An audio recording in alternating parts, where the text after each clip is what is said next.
So when I first got involved in the summer learning research, this is what I and everybody else thought summer learning looked like. These are findings published repeatedly in top sociology journals throughout the 1990s and 2000s.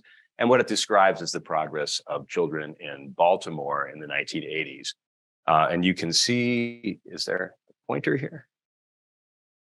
Yeah, there we go. You can see that these kids started out, the blue kids here are in low poverty schools, the red kids are in high poverty schools. And you can see they started out not too far apart. And during first grade, they learned at fairly similar rates. And then an achievement gap opened up during the summer. Second grade, the same thing. In fact, the kids in the high poverty schools learned a little faster and caught up a bit, but then they gave back the ground and then some over the next summer, and so on. So that by the end of 8th grade, about 2/3 of the achievement gap was due to summer learning loss. And this is a depressing finding because it suggests that kind of no matter how well you run the schools, you're going to end up with achievement gaps because of what happens when kids aren't in schools. And there's a whole kind of narrative about where inequality comes from. Does it come from the home or the school that taps into this stuff?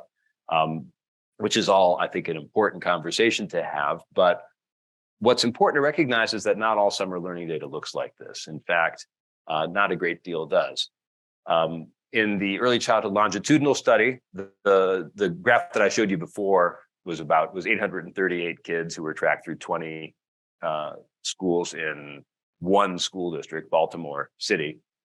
This is national data with about 20,000 kids in 1,000 schools more recently, in 2010 through 2012. And you can see that there's really not much summer learning loss. Kids actually gain a little bit in summer learning. This gain kind of goes away if you account for the fact that the tests aren't quite given on the first and last day of the school year. It seems like you've got an achievement gap at the start of kindergarten, unfortunately, between high poverty and low poverty schools.